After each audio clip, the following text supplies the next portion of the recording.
Another part of the discussion that happens within strategy is, for those of you that have been involved in strategy making, you'll have heard this idea about things like PESTEL, for example, as a way to analyze the context within which strategy is being formulated. But also, for various different possibilities, people conduct SWOT analyses, and you can conduct a SWOT analysis at the level of a strategy. And we have a huge amount of interest in that as innovators.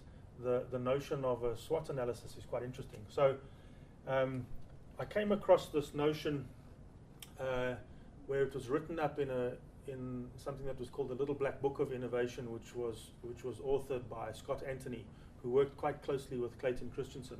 And he talks about this idea of starting sessions with executives by asking them to articulate what threats they thought, particularly market and competitive threats, they thought were facing the organization. Now, for a couple of years now, I've actually tried that, and it works incredibly well.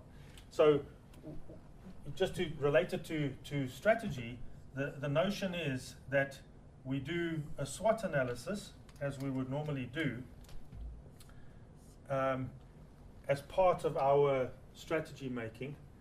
But from our point of view, we want to focus in on the threats. So what is it that these threats actually tell us? What do they have to offer? And there's really a very nice phrase, which is, I notice now is being used almost ubiquitously, which was originally cited as being something that Jeff Bezos said. Don't know where he would have picked it up. So Jeff Bezos, the chief executive and founder of Amazon.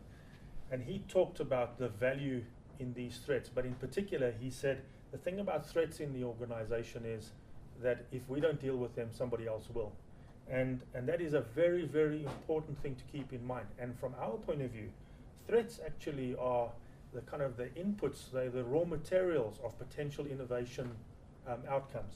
And in amongst the threats, there could be competitive threats, there could be market threats, there could be regulatory threats, there could be threats from disruption.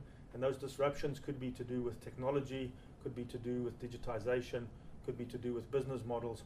But disruption is a sort of a broad package of threats, which we'll talk about in more detail elsewhere. But these threats are a very, very important outcome. And by the way, there's a concern in management circles about that it's a bit old hat to be talking about the conversion of threats into opportunities.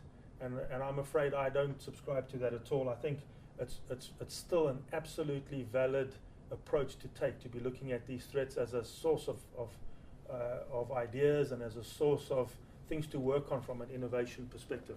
So when you are doing this in your normal behavior as far as strategy is concerned, keep in mind that you want to be as honest and open about these threats as you possibly can be.